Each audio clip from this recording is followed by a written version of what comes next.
Good evening. You've reached the dark side of the mountain. Welcome to South Side Paranormal with your host, DJ Nemo, bringing you top tier investigations. We look at things through history, through time. We look at mysterious hauntings, mysterious creatures, and things that go bump in the night. So strap yourselves in, open up your minds, and question everything.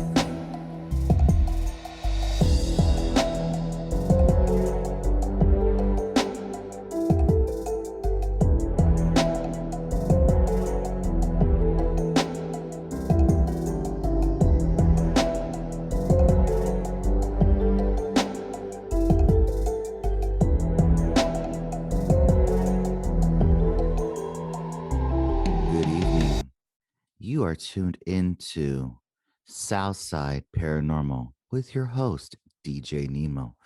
That's me. If this is your first time joining us, welcome to the dark side of the mountain. Also, too, if this is also your first time joining us, please check our other episodes on our YouTube channel, episodes 1, 2, and 3. If you are a fan of any of our podcast work, please like, share, and subscribe. Tonight's episode is episode 4. Episode 4 is a very sensitive topic. It's also one of my passions in my personal free time, trying to get knowledge and understand this topic, which is highly controversial for a variety of reasons. Unfortunately, we don't have the time to really get into it, but we're talking about canine type cryptid animals. So what's a cryptid? A cryptid is an unknown creature, unknown to science. This is essentially what cryptozoology is. It's the study of unknown creatures or cryptids known to science. And this brings into the case, and I think there's a lot of confusion on a lot of people's parts that they're crossing over different things on these 3 entities that we're going to talk about tonight. And those entities are skinwalkers, werewolves, and a newer phenomenon, which is known as a dogman. Now, we're going to get into how they're different, but a lot of times, basically, when we talk about these type creatures, we're talking about your standard typical werewolf. So most people, I say, you know what a werewolf is. Most people tell you, oh, yeah, it's like the movies where, a human being transforms into this wolf-like creature that can walk on 2 legs, that's vicious and attacks people. It's very dangerous. Now, based on my research, most people will cross these 3 different things, skinwalkers, werewolves, and dogmen, and they'll kind of lump them up together into one specific entity. And I hate to tell you, it's not. There are very key, significant details on skinwalkers, werewolves, and dogman. And I'm going to try to break that down tonight so you can understand it. Now, I'm just going to show you straight up out front. These creatures are real. And there's too many sightings of these creatures throughout the world that would lend to me that this is, a one-time thing, or this is a one person playing a hoax. It is just there's thousands and thousands of sightings worldwide. North America, South America, Asia, Europe, Africa. There's sightings all over the world that are happening even more frequent than most people realize. Most people would accept that, say, Bigfoot, right? Sasquatch, Yeti. Most people will accept like, hey, maybe there is something out there. But this new cryptid, dogman, is like the hot thing right off the press. Okay. And most people don't even realize that there's this entity creature out there that's basically a werewolf, and it's out there running rampant throughout the world. Okay. And we'll get into the origins and what my theories are thinking about these type creatures in existence. So we're going to start with the first one, which is skinwalker. Now, skinwalker is a very controversial topic. One, because a lot of this is deeply tied to Native American culture. And a lot of people that are Native do not want to even talk about this. And to even get someone that is Native to even open up about this topic, oftentimes is very difficult. And it takes a lot of trust and understanding. And I'm going to share 2 stories that I have gotten from former students that were Navajo, actually, specifically, and they shared with me their encounters with the Skinwalker. Now, in order to understand this Skinwalker, we have to kind of go back into time. So, what is a Skinwalker? So, Skinwalkers are basically a witch. That's the shortest way I can describe it, is a witch that practices dark magic. Okay, and most Skinwalkers, like, it's such a controversial topic even in the Native community, where they won't even talk about it, because the way Skinwalkers work is, if you offend one, if you cross the paths of one in a wrong way, their mission is to basically kill you. They will put their body through tremendous suffering in order to basically ruin your life. Okay, that includes friends, family, you, basically till you're dead. They're going to torture their body in a way that basically gives them strength or power, using dark magic to basically ruin your life and eventually kill you. That's their main agenda and goal. But where does that come from? And it goes back to the Navajo and the Ute. Now, we're going to talk specifically about the Navajo because we are an Arizona-based podcast, and we have a huge Navajo population here in Arizona. But there are other tribes that have a Skinwalker type entity with them. They might call a different name. It might be a different name that they pronounce. But this is, we're talking specifically about the tribes of the Southwest, so specifically the Navajo. Now, the Navajo were in a war with the Ute. Now, the Ute were a tribe mostly in Utah. Okay, that's where the word Utah comes from. It's the land of the Utes. And they were constantly at war with the Navajo. And no one really could gain an advantage on them against each other. They would just fight back and forth between Arizona and Utah, Colorado, those kind of that Four Corners region, New Mexico. And they were just constantly fighting each other for territory and supremacy. It wasn't until the Navajos decided to bring the Skinwalkers. Now, what a Skinwalker, I said before, was a witch. Now, what makes them different and unique is that oftentimes they'll use dark magic and spells to transform themselves as a human into various creatures. You know, a coyote, a eagle, a deer, all sorts of different things, raven, okay, and then into this case, a wolf. So they could transform their body into it. Now, there's also been some inkling and information that these Skinwalkers will wear pelts of these different animals, and they'll use the dark magic to transform themselves into one of these creatures. But they said you could tell, like, if you saw a coyote and it was acting very strange, that you might be able to tell that it might be a possible Skinwalker, because they don't act 100% correct. Like how normal coyotes act. Coyotes are normally very scared of humans. Like anytime you see a coyote, they're more afraid of you than you are of it. Okay. So if you saw one that was acting very strange, then, you know, that could possibly be, you know, a sign of a possible Skinwalker. Okay, so back to this history. So the Navajo were using these Skinwalkers as a war tool against the Utes. Even so much so that they actually cursed one of the lands there in Utah. It's called Skinwalker Ranch. If you want to get your mind blown, we don't have the time on this podcast to do it. Google Skinwalker Ranch. Just put it into Google, do some research on this topic. I mean, you want to talk about crazy conspiracy type things, definitely look at Skinwalker Ranch. There's a lot of paranormal things. There's Skinwalkers, there's Dogman, which we're going to talk about later on tonight. But there's also Sasquatch, aliens. There's all sorts of crazy stuff phenomena going on at Skinwalker Ranch. And we don't know why. If it's a cursed land, we don't have no idea why this particular ranch in southern Utah is so plagued and cursed by some of these creatures. So over time, this feud between the Utes and the Navajo eventually leveled off. But the people that are practicing this Skinwalker art as a war tactic against the Utes continue to practice it, but for dark purposes. They were doing it to go against people that had wronged them, using their dark powers for evil and not good. And we call it sick medicine, is what people have told me that were natives. It's a sick medicine they're practicing, that they're out there doing this kind of thing. And it's a taught thing. You can't just be like, oh, well, I'm going to do it, because with a lot of native peoples, like they won't even speak about it because their neighbor could be the one practicing the skinwalker type stuff. It could be a coworker, it could be a friend, it could be even a family member. So they're very cautious about, sharing this information out to, other non-native communities. So this brings us to, there might be some truth to this.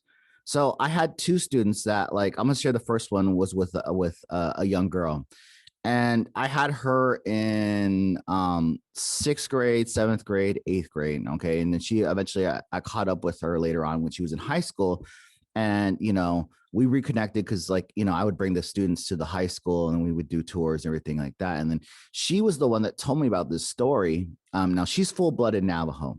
And her basically story was that she was living up on the res. Okay. This is before they moved to Phoenix when I was teaching over on the west side. Before they moved to Phoenix, she would go school shopping in Flagstaff. Now, if you don't know where Flagstaff is, it's northern Arizona. And she lived in Kayenta. Now, Kayenta is like, if you take the I-40 from Flagstaff, so Flagstaff, you take the I-40 going east, you'll eventually hit Farmington, New Mexico. But along that line, along that highway going east is the Navajo Reservation. And along the town of Window Rock is another famous place over there, Winslow. Like, you start going that way along the I-40, you'll get into some of those towns. So she had gone in because she said we didn't really have a lot of stores in Kayenta. They had a Bash's and that was about it. And she's like, they had some small stores, but she's like, I really wanted that fresh gear for school. And so they had gone shopping all day. And so, like she said, when we would go to Flagstaff for like big things, it would be like an all day event. We would leave really early in the morning. We would spend all day in Flagstaff. We would drive back at dark. And so she goes in, she said she was driving with her mom. She had brothers and sisters. They were like in a Tahoe. Okay. So there's like, she said we had like 3 or 4 brothers and sisters. And she said that when they were leaving back late, okay, and she said everyone was asleep. All her brothers and sisters were tired. She was just, she was just up. And so she was like looking out the window, just watching the scenery. She was up, staring out the window. And then the mom was like, hey, I need to stop and use the restroom. Now there's a midway point between Flagstaff and like Kayenta and all the different small towns on the reservation. And it's called Twin Arrows. There's a casino there. Okay. And she was like, I have to stop and use the restroom. So she pulls over off the interstate, goes to Twin Arrows, goes to the restroom. She said, casinos are 21 and over. So she just left the kids there. She told my student, hey, watch your brothers and sisters. I'm just going to go to the restroom. You stay in the car. And this is really late at night, she said. And so she was staring out the window, just looking at the parking lot. And she said she saw a youngish type young guy standing out in the parking lot, just staring her down, creeper style. And she said it was very unique because he was very tall, maybe 6 foot, maybe 6'1", 6'2", but he was really skinny. And she said that it was weird because how he was dressed. She said, he kept staring at me and I would try to turn away and look away. And every time I look back, he's still staring at me. I look out the corner of my eyes, he's still staring at me. But the way he was dressed, she said he was in like light pants, sweatpants, and like a long sleeve shirt. Now, if you don't know how Northern Arizona works, it's extremely cold. It's extremely cold in Flagstaff. It's extremely cold on the reservation where there's very little trees. Okay. It's Flagstaff's pine forest, but when you start getting east toward Farmington, it's more like pinon trees, juniper, cypress, like high desert type low trees. There's not really pine forest like people think. And so she said, like, it just was really awkward that he was dressed like that. She's like, it was like December. It's super cold. It had snowed earlier in the week. It would have been mostly melted, but it was still cold. Like, and it blows wind super cold at Twin Arrows. And so she's like, I had a hoodie on. I had like jeans on. I had boots on. I had a beanie. I was super cold. She said the mom got back in and she tells the mom, like, did you see that creepy guy staring at? And she's like, what are you talking about? And she looked out the window and he was gone. And she was like, she's like, maybe I just need some sleep. And the mom's like, oh, you're just tired. You're seeing things. There's no one there. I didn't see anyone walking out. So they get back on the interstate and they go back down I-40. And so she's looking out the window. She says she sees a coyote. Okay. She said, it was the biggest coyote I'd ever seen. Now, most coyotes are small. If you've ever seen a coyote, they're small. But she said this one was huge. We're talking maybe the size of like a German Shepherd, maybe even bigger, like a big German Shepherd is the way she described it to me. And she said she saw it running alongside the Tahoe. Okay. And he was keeping up with the car. Now, think about how fast the highway speed is on I-40. It's 75 miles per hour, 65 in some parts, but it's mostly 75. And she said, they were driving and she was just watching this coyote keep up and is running, and it was running and looking at the car and running and staring at them as it ran alongside the highway. And she's freaking out. Now, the way she said she remembers it they crossed a small bridge and the bridge dipped down into like a little wash, and the coyote went down into the wash. But when it came up the other side, it was that kid. It was that young guy, and he was running full speed, like keeping up with the Tahoe. And she starts freaking out, like, mom, look out the window. And so the mom sees this person running alongside the car, and she starts getting scared. She's like, I don't know, baby, I don't know. And they start screaming. The brothers and sisters wake up, and the mom's just like punching it. And no matter how fast she was going like 85, and this guy is keeping up, running alongside the Tahoe, just staring at the window, staring at this girl. And everyone's freaking out. The mom just eventually just puts the pedal to the floor and just floors it. So she said, I remember going over 100. I looked at the speedometer. It was over 100, 110, 115. And she said, like, it was still trying to keep up, but it couldn't keep up to that speed. It was a little bit behind, but it was still running full on speed. And, they were like, what was that? What was that? What was that? And she's like, I don't know. Go back to sleep. So she said, I watched it in the side view mirror, and it like darted off into the night. Okay. Ran off into the desert somewhere. Okay. So she said, I remember getting back and I was really tired. And she said, my mom was really shook. She said, my mom was really scared. And they were staying with their grandma, and the grandma, like the mom, like stayed up all night talking. And so she was like, oh, go to bed. She's like, I was really tired. So she went to bed. The next morning she got up, and the mom and the grandma still were talking at the table. Like, they didn't go to bed. They were up all night drinking coffee. They were eating fry bread. And when she got up, and she was like, hey, what about that happened? What was that last night? It was crazy. And so the mom's like, I don't know what you're talking about. And she's like, with that guy, there was like a coyote. And then like, I saw a guy and he was running alongside the car. And the mom's like, I don't know what you're talking about. You guys play too many games. It never happened. Like, you were having a bad dream and you woke up screaming, but it was just a dream. Go back to sleep. It's fine.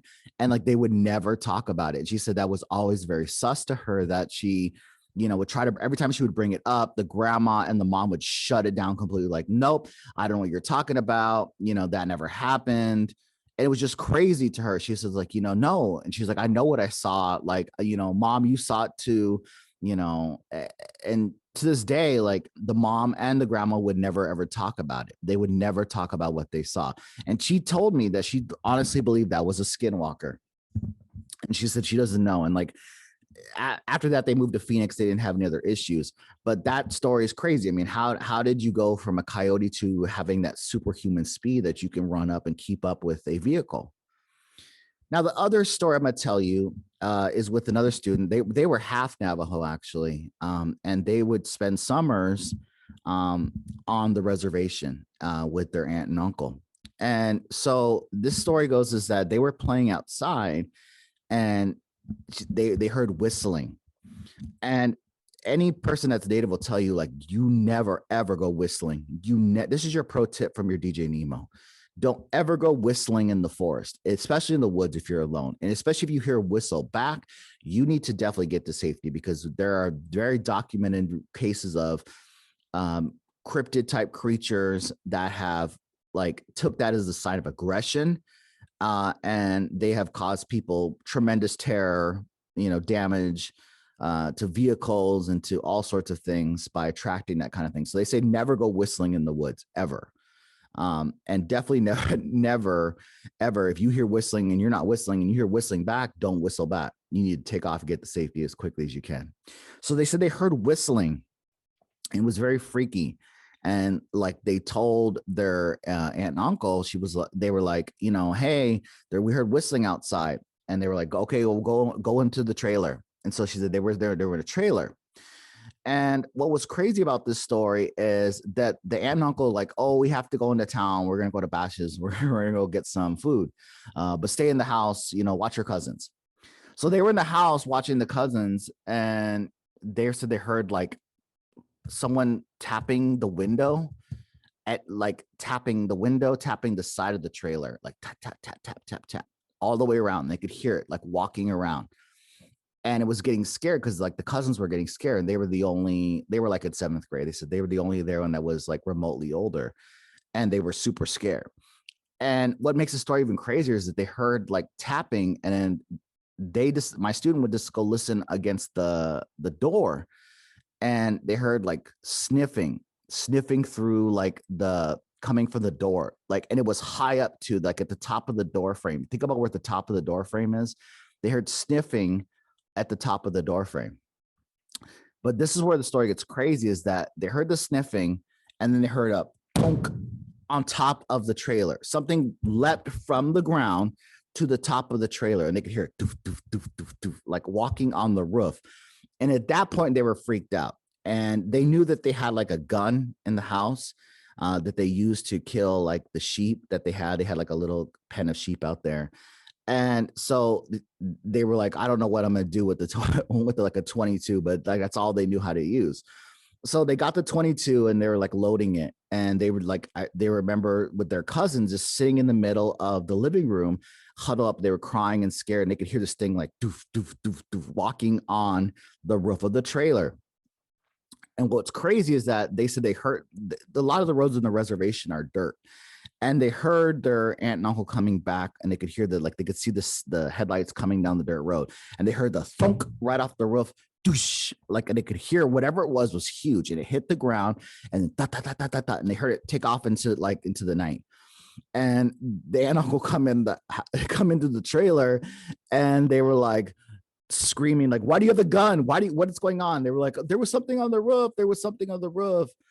And, it was crazy is that like the aunt and uncle were like, oh, maybe it's a skinwalker. And they started talking, and they're like, oh, it's nothing. You guys play too many video games.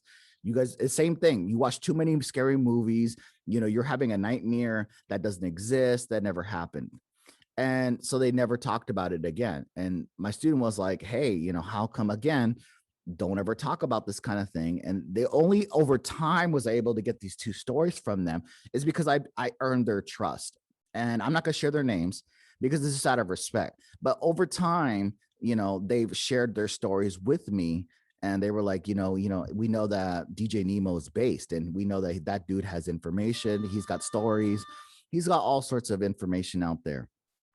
So that is what a skinwalker is.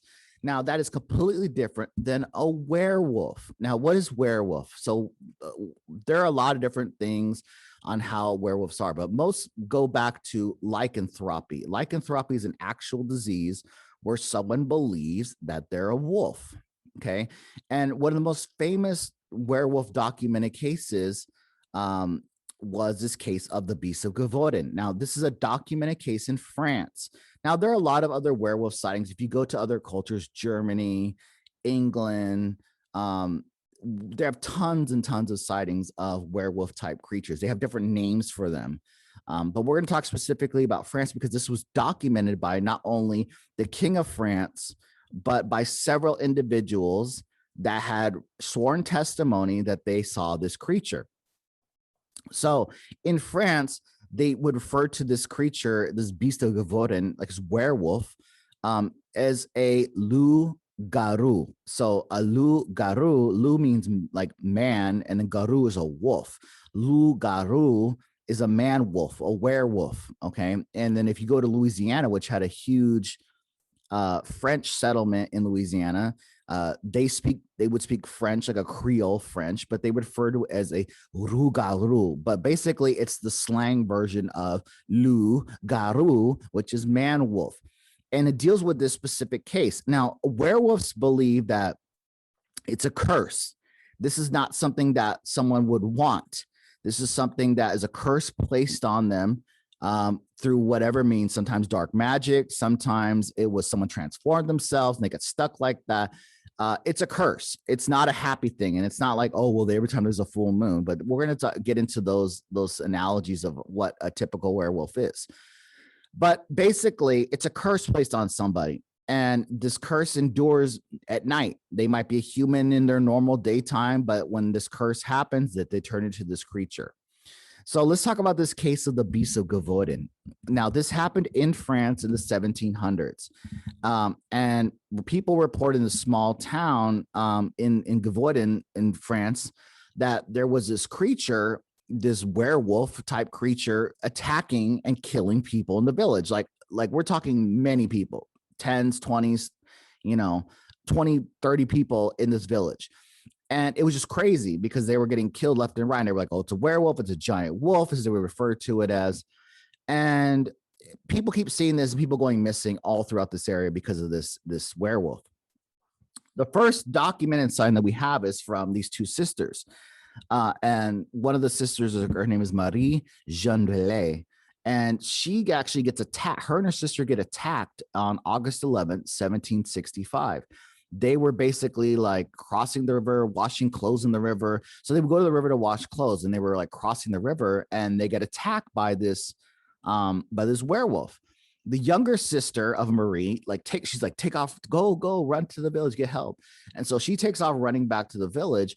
And Marie had like a clothesline, they would use like a wooden pole, and they would stake it, and they would hang the clothes up while they were doing the laundry on the river.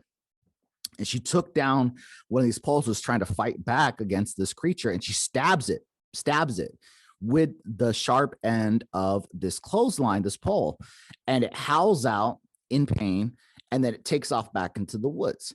So the Marie runs with the sister, and they run into the town. They say, we're attacked by this werewolf. She's like, I stabbed it. And I know I hit it because it screamed out in pain. And so the village, men go out into where they were at, and they find blood. And this is documented that they find blood from this creature.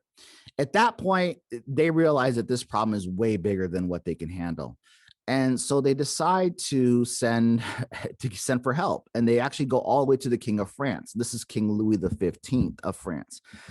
And King Louis was like, all right, we're going to send some soldiers down there. And so they send soldiers down there, full on knights, and they go down there armed with guns and horses, and they go looking all throughout the mountain trying to find this thing. They come into counters with it, but they can never kill it. They said they shot at it, and the bullets would just hit it, and it would just and then it would just keep on running. Like it wasn't even phased it. It was like getting punched in the arm. And so these soldiers try. They can't kill this creature. This creature is just continuing to attack the people of this village. Eventually, there was a guy named Jean Chastel. Now, Jean Chastel lived in the village. He lived in the mountains, actually, outside the village. He was like a mountain man. This dude was legit. Like he lived off grid. Like he did live in the village. He hunted his own food. He had his own crops. This dude was just living off the grid. He was a hunter. He had deer hunted all throughout France. And he was like, what are they doing wrong? He says, they're hitting it, they're shooting at it, and it's just not affecting it. Maybe it's the type of bullet. And so he goes to a blacksmith, and he has the blacksmith cast him 100% pure, self-made silver bullets for his rifle. Now, he was a good shot. Obviously, you can't be living out in the grid if you can't hunt. So he tells the people of the village, let me get it. Let me take a shot at this thing. I know these mountains. I know the area. I know where to go. I know where a wolf would be. And so he goes looking for it. He actually finds it, shoots it, kills it, hits it with that silver bullet. It goes down. And this is where we get that reference of a silver bullet needed to stop a werewolf. Now, I don't know if that's necessarily true, nor do I want to find out. Okay. And if you do run into one of these creatures, because I said before, they are in Arizona, don't shoot it, because I've actually read documented cases of people that have shot it with a 30-06 or higher, super high powered rifles, and it just made it mad. Just straight up made it mad. Now, 30-06 is a huge caliber of a rifle. You can use that to shoot a bear. I'm talking like a Kodiak grizzly bear in Alaska. You could drop with this rifle, and people have shot it point blank range, and it just made it mad. So my suggestion to you is if you do run into one of these creatures and you have a gun, don't shoot it unless it's your absolute last option. Okay. Be like, well, I got a 50 cal. I don't even want to know how a 50 cal is going to work against this thing. Is it just going to make it mad? I mean, I've already told you right now, a 30-06 is a very powerful round. And the fact that they shot, people have documented shot these creatures with this round, it just made it mad. So I honestly believe that silver and also copper is a big deterrent to some of these creatures. They don't like that at all. So he shoots and kills it, and he takes the body back into the village, and they bring it to this guy named Dr. Boulanger. Now, Boulanger was a surgeon. Okay, this dude's a professional doctor. He's a surgeon. He's a skilled surgeon. And he was like, I don't know what this is. It's a giant wolf. Like, and so they actually do an autopsy on this thing, and this is documented. You could go and pull the paperwork of Dr. Boulanger.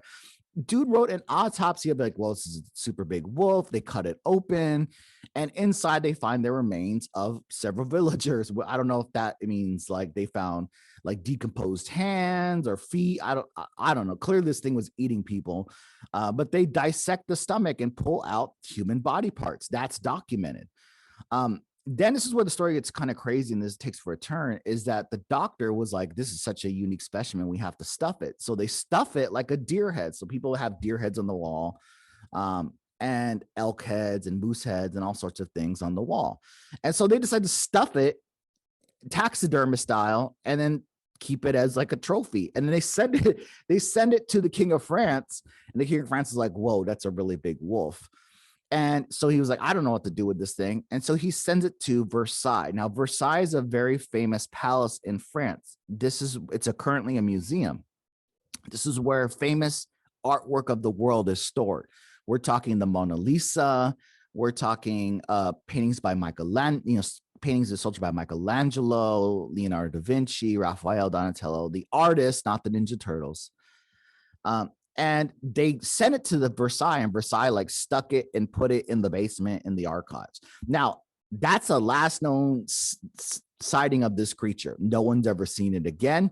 It's somewhere in the archives. You can't see it in the public. Even people who are research historians who have access to the archives in this museum don't have access to this creature.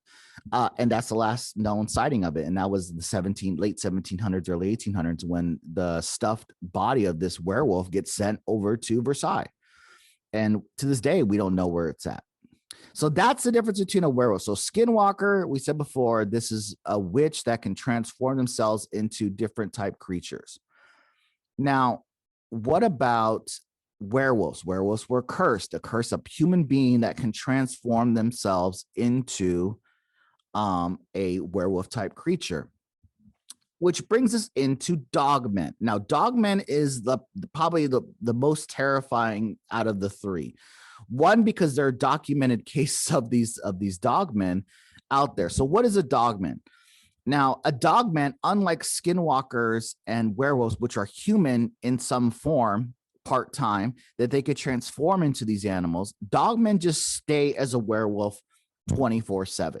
Like they're a creature, they exist, and they're out there. And what's scary about this is like there are documented cases here in Arizona of these creatures all throughout the United States.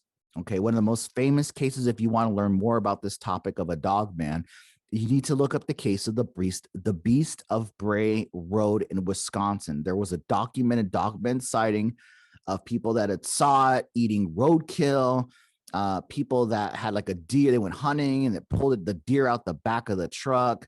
And people said they saw a werewolf, but they didn't know what a Dogman was. It wasn't until the 70s and 80s we get this term Dogman. Look up the Michigan Dogman. That's another famous documented case of these Dogman type creatures.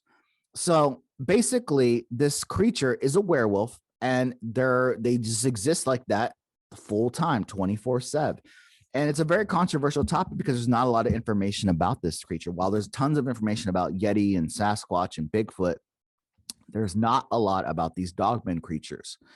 So there are currently 7 different types of these creatures in existence. And I'll go over each of the different types. And my goal is that I'm going to try to put these pictures of these type creatures in this podcast. So if you're listening to us at home, look at the YouTube video, see these pictures of these type creatures, and we can kind of understand.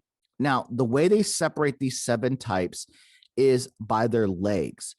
Okay. Now, they all have similar and different qualities about them. There is canine variants, and then we call it a type 3 variant. So there's 7 types. So the canine variants are the ones that have a dog style legs. Like if you look at your dog, if you have a dog, look at the way their leg bends. Look at the way when they sit down, how their leg goes. It looks kind of like a backward leg is what it looks like. The hominid style legs. And it's like a hawk, and we call it like a hawk where the leg bends backwards. Now, these canine variants can go on all 4s, but they can stand up and walk like a human and on 2 legs. And there are reports of these creatures, these canine variants, when they stand up, they hear like bones popping and cracking, like you crack your knuckles. Okay. Now, the other variants are the ones that have a human type leg. Okay, that people have seen them, but they can go on all 4s. But most of the time, the cases of people seeing these type 3, the human type leg ones, that they are mostly walking like a human. They stay on their feet, 2 legs most of the time. They can go on all 4s. They can squat down and run on all 4s if they need to. But for most of the time, they're on 2 legs. So let's talk about these 7 different types. Okay. So then we'll get into the different theories of what people think they are. So we're going to start with canine. So these are the 4 types that have the dog style legs. So this is canine variant 1. Canine variant 1 basically looks like a giant timber wolf. Now, timber wolves get pretty big. Okay. But most of the people that have seen the canine said it looks like a regular wolf that we have here that people know of, like a timber wolf, usually black or brown in color. Other colors have been reported, but most people see them that are black or brown. And they're tall. We're talking, they stand like basically look like a standing timber wolf. So, they're talking maybe 5-6 feet tall. They're very built like a dog. And they have kind of like the pointy ears up top. So basically, if you encounter a type 1 Dogman, you would see these kind of things as like a wolf, basically a big coyote walking on 2 legs. The second type is we call the canine variant 2. Now, these are the ones this is the scary part. If you look at the picture, what this creature looks like, but they basically look like a hyena. A hyena, like think about what a hyena looks like in Africa. But these variant 2, okay, this is type number 2 of the Dogman, that they have a hyena type. Sometimes people report them with spots like a hyena. Some of them reported them with black or like gray skin, but they have a hyena looking face. These ones also have a mane like a lion. Again, they have the dog style legs. And these ones are reported much, much bigger. We're talking 7, 8, 9, up to 9 feet tall, 400 or 500 pounds. So these are the ones, unfortunately, we have here in the Southwest. There are many documented cases out of Arizona, Southern Arizona, Northern Arizona, New Mexico, that have seen Texas, that have seen the hyena type Dogman. This is the type 2. Now, type 3 is the next one. Now, the best way I can describe this type 3, if you're watching or listening to us, is if you've ever seen the movie Van Helsing. Now, in Van Helsing turns into a werewolf. Okay, he turns into this massive, giant, large, big, huge body werewolf. So watch the movie Van Helsing. If you're not familiar with it, go into YouTube, put Van Helsing werewolf scene. That's exactly what a type 3 canine Dogman looks like. They're huge. They look like have a German Shepherd type head, pointy ears. They're mostly going to be in black.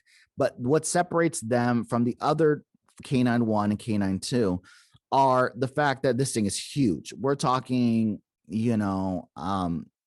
7 to 9 feet tall, 400 or 500 pounds. Some report them even bigger than that. But there are documented signs of these canine type, very strong upper body, broad shoulders, huge muscles, and a tapered waist. Canine variant 4 is kind of like a different version. They call it the soldier type. They oftentimes look very similar to the other one, except the only type is they have an extremely large head. So imagine the canine variant on that one, but with a large, humongous head, okay, like a lion. Pointy snout, ears on the top, huge body. Now, these soldier type, these type 4 variants are often seen in grays, browns, huge other colors. But basically, they're also even bigger versions of these dogman type creatures. So that is type 4 of these creatures. So these are the 4 types. So I said before, there are 4 types of dogmen that people have seen. Now, the other type is we call the human type leg dogman. So these are variant 5, 6, and 7. So variant 5, these ones are the ones that have, they stay mostly on 2 legs. And type 3 is very lean, very skinny. But what separates that from the other canine type dogmen is that they have a baboon kind of face. Now, if you've seen a baboon, they have a long, elongated face, kind of like a dog or a wolf. And this is why they fall into this category of a dogman. These type 3 dogmen, this is type number 5. We call it type 3 because it has the human style legs, but they're very lean. They're not that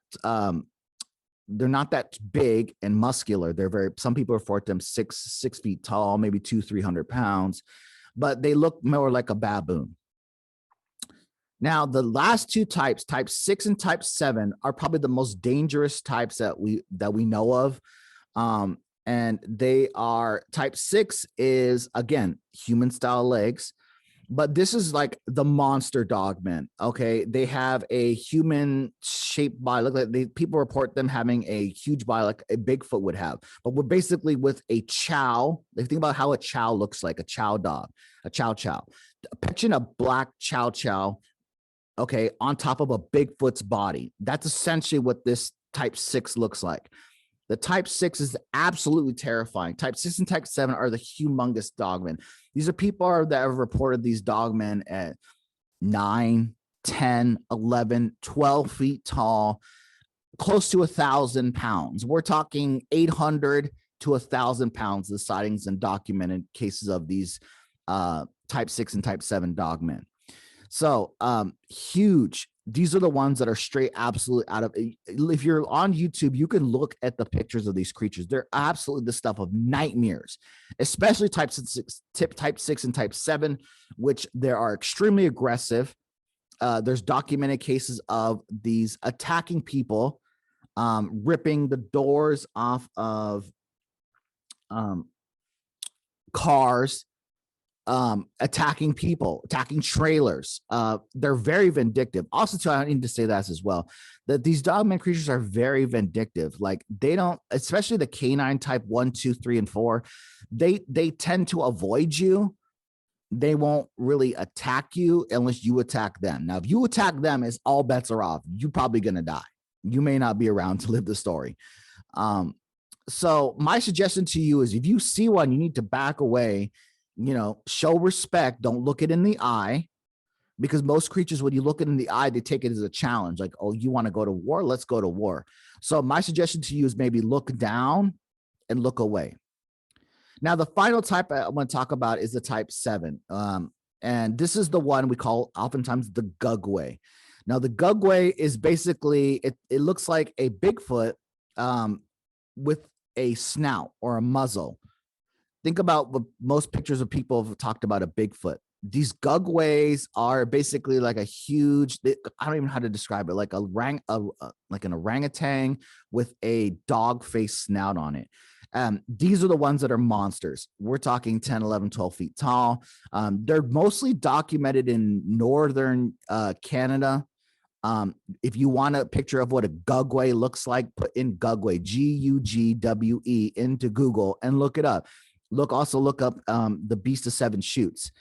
Those are documented cases of these Gugway type creatures. And like, you see one picture is like the stuff of nightmares. He's like picking up a dog and just carrying this dog like he was going to the supermarket to get eggs. And you could see, because it's like a huge dog. We're talking like, I think it's a golden retriever. And the way he's holding this dog is like a carton of eggs. That's how small this dog is compared to this gugway. These gugways are extremely aggressive. They've taken trees and thrown it at hunters, at campers. They are probably the worst out of the 7 types that we've talked about. The gugway by far is the worst. Where, you know, the native tribes of Canada have talked about these gugway type creatures ripping out whole trees, you know, kidnapping people from the village, eating them, breaking them in half, like just horrible, horrible, horrible things. Go look it up if you don't believe me. Now, I've given you the 7 types, but what are they? Now, there's 4 major theories on what these dogman type creatures are. Okay. So theory 1, is it a dire wolf? Is it a mutated dire wolf? Now, people, if you're not familiar with how genetics work, a dire wolf is basically a giant wolf. We're talking the wolf the size of a buffalo, around in the Ice Age. So in the times of woolly mammoths, in the times of saber-toothed tigers, there was a giant wolf called a dire wolf. And that's a documentary. You can go to a museum, put in dire wolf. Some people think that these dogmen are mutated versions of a dire wolf that have survived since the Ice Age. Now, before you're like, well, how could it survive? How could it get to that far? How could it get to that point, DJ Nemo? I'll tell you. Let me give you 3 perfect examples of creatures that have survived from even a further back time, and they're still here. Let's talk about crocodiles and alligators. They were around in the dinosaur times. That's before the Ice Age. They were around, but over time, and they were huge. We're talking like alligators the size of a school bus, okay, out there. Over time, they evolved and adapted down to the size they are today. And people are like, they were bigger than that? Yeah, they were bigger than what they are now. Both alligators and crocodiles evolved down and survived. And the fact that they're from the dinosaur age, but they're still around in 2021 tells you everything you need to know. And that was further back than the dire wolf. Let's give another example. Sharks. Ever heard of a megalodon? Some of you are like, oh, I know the Meg. Yeah, you've seen that movie, that giant shark the size of a semi-truck out there in the ocean. Now, that's a separate issue. We're going to talk about creatures from Mexico, and we're talking about some sightings of people have reported seeing a megalodon down there in like Baja, Mexico, in the waters. And you're like, oh, I'll go to Rocky Point. You know, maybe you shouldn't go out there that deep, because a lot of these Mexican fishermen are reported seeing a megalodon type creature over there. But we'll talk about that in a separate episode when we talk about Mexico. But the sharks, there was the megalodon, there was the great white. They both existed at the same time. The great white mutated and survived. The fact that they're still out there today, they survived that time. Now, the other thing that they follow is the coelacanth. Now, people talk about the coelacanth. That was around in the prehistoric times. People thought, oh, it's extinct. It's a giant fish. Look it up. It's a coelacanth. Just put it into Google. And these people found one in Africa fishing. They weren't even fishing for it. They were fishing for something else, and they found it. They found this coelacanth. And so this shows you that there's 3 different cases of creatures surviving from prehistoric times. Ice Age is not even that far back. Those examples I gave you were from a different time. They were from the Jurassic time. They were not from the Ice Age. This is where the first time we see humans and mammals is the Ice Age. So if a why can't a dire wolf survive? Why can't a dire wolf mutate down into what these dogman type creatures are? That's theory 1. Let's look at theory 2. Now, theory 2 deals with the Nephilim. Let's talk about these Nephilim. So the Nephilim, if you're familiar with the Bible, okay, in the early older books of the Old Testament, there is the book of Noah, and which is in like the book of Genesis. So Noah, if you know the story of Noah, we know that Noah was commanded by God to build this ark, and he was supposed to bring all these different animals on it. And then God was gonna punish the earth by sending a giant flood. Now there is some documented theory into that did happen. This giant flood happened in biblical times. Now, along with the book of Genesis, in the times of Noah, there was this other book called the book of Enoch, and they mentioned these Nephilim type creatures in the book of Genesis. Basically, the Nephilim were offspring of angels and humans. So if you remember in the story of in the Bible, like we see the devil Lucifer get kicked out of, he was an angel, his name was Lucifer Morningstar, gets kicked out of heaven along with his band of angels that had disobeyed God. So they were kind of stuck here on earth, and they basically started breeding with the humans that were here on earth. And as a result, their offspring created all these sort of mutated creatures, unhuman, ungodly like creatures. We're talking giants, cyclopses, um, possibly Sasquatch, maybe even a Dogman. Why wouldn't it be possible? Read the Book of Enoch. Just put Book of Enoch in Google, and then you can read it. So God has thought it was punishment that the angels were out there doing this kind of things, that they shouldn't be having these, they should be celibate. If you look at how angels perceive in the Bible and biblical texts, they're celibate. They're not supposed to be married. They're not supposed to be having kids. Angels are supposed to be remaining loyal to God. So the fact that these angels disobeyed God, and that's why God had sent the flood to wipe all these creatures out. Now, the belief is that some of these creatures survived. And we're going to spend an episode on biblical type creatures, and we'll talk about the giant theory because that's a very interesting topic to me. But in the biblical times, when the flood happened, it flooded the earth. But what about the tallest mountains? There are reports that maybe some of these creatures hid out on the tallest of mountains and survived. And to give you more credence to the story is, if you think about also in the Old Testament, there is the David, right? King David. If you know the story about King David, he was the one that fought against this giant Goliath. Now, Goliath was a giant. We're talking, 10 to 15 feet tall, and King David hits him with a slingshot and kills him. Now, along with this theory is that maybe Goliath was descendant of one of these Nephilim type creatures, the offspring of angels that were more than human, but less than a man, or more than a man, but less than an angel. So is it possible that some of these dogmen were the offspring of the Nephilim? And it's interesting because if you read the New Testament, and people at his followers, his disciples of Jesus, they asked Jesus, hey, after you die, when you come back, how will we know? How will we know when you come back? And he gives all these different answers and different parables of he gives all these stories of you need to be ready. You don't know when I'm going to come back, but you better be ready. But he does give us one clue. Jesus says to his disciples, it will be like in the days of Noah. And the fact that we're seeing so many sightings of these creatures, are we in the end of days? Are we in the days of Noah, where you had these Nephilim, dogmen type creatures just running wild out there? And we're getting close to that time again where God's going to come back and Jesus is going to come back. I don't know. That's the Nephilim theory. That's theory number 2. Theory number 3. That's Anubis. So if you're familiar with Egyptians, okay, you know that the Egyptians had many gods. They believed in the god of the underworld, Osiris. They talked about all the different gods, Anubis. And one of the gods, Anubis, has a dogman level head. He is a jackal type head on a human's body.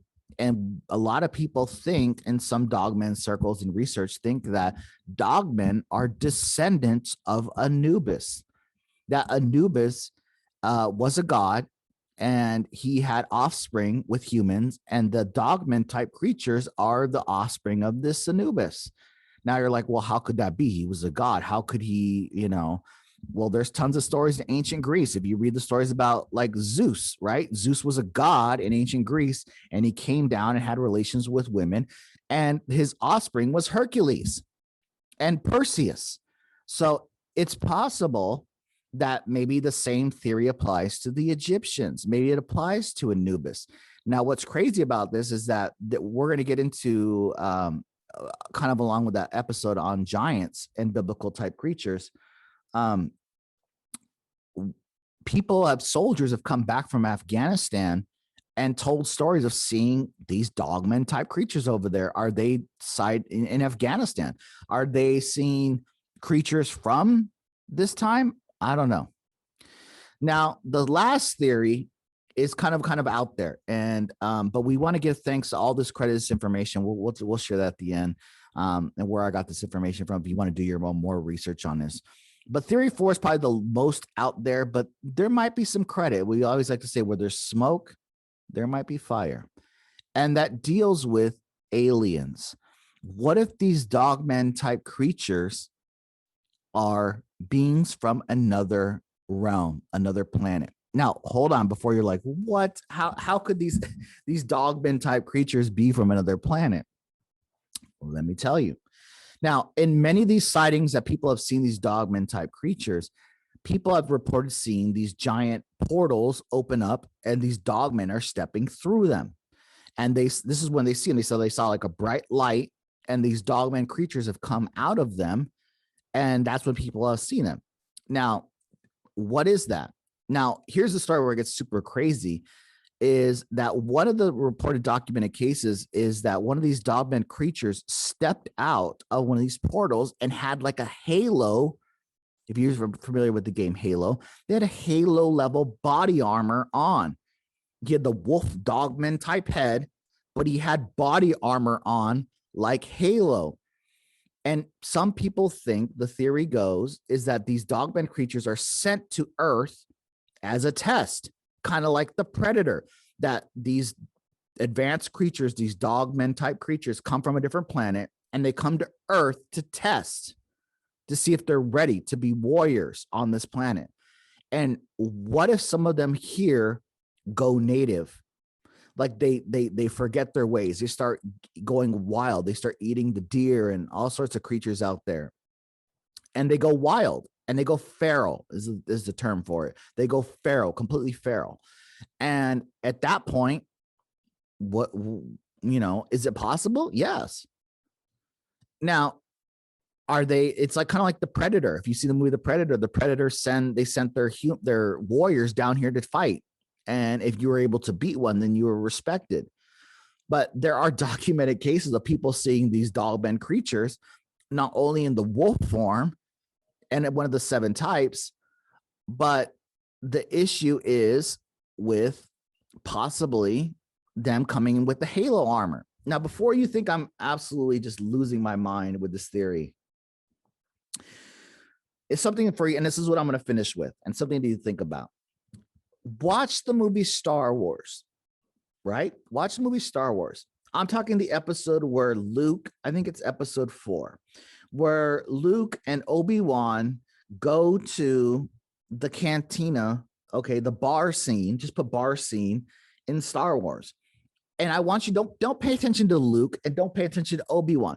Pay attention to the aliens sitting in the background, sitting at the bar, sitting while they're listening to the band play. Look at one of the aliens. One of them looks like a dogman. They got red eyes. They have red eyes and they have a halo type body armor. How would George Lucas, the director of Star Wars, how would he know such a thing? Unless he knew that these creatures existed and he was like, I'm going to put one in there. I'm going to throw something out there for the paranormal community that they'll pick up on. And a lot of people don't know that, but go right now, go into Google, go into YouTube, look up Star Wars cantina scene, look at the people in the background. Don't pay attention to Luke or Obi-Wan. Look at the background. And there's a werewolf with red eyes and body armor like Halo. Maybe this theory has some weight to it. And that's why I said these 4 theories are what these creatures are. I don't know. Which one you believe is up to you. It's open to interpretation. There is no agreed fact that this is what it is. Nobody knows because it's a relatively new phenomena happening in the world. All I can tell you is that, these creatures are out there and you need to be safe. If you're going camping or hiking in the woods, it's not things to be scared of. But if you see one, definitely don't attack it. Don't shoot it unless you absolutely have to. You're just going to make it mad. I think you need to just ignore it. It's out there. It exists out there. So do other type of creatures that can kill you: snakes, bears, mountain lions. Okay. Jaguars. We'll talk about that one. That's another crazy thing in Arizona. It's usually in Arizona. People have seen jaguars out in Tucson area. You want to talk about crazy? Think about how big a jaguar is. Tiger, lion, jaguar. The third biggest cat in the world is now coming up from Mexico into Tucson. Think about that. So that's some fun things for you to think about today. So with that being said, if you have any questions, always feel free to reach out to me. Like, share, and subscribe. Be well, be safe, and we'll see you on the dark side of the mountain.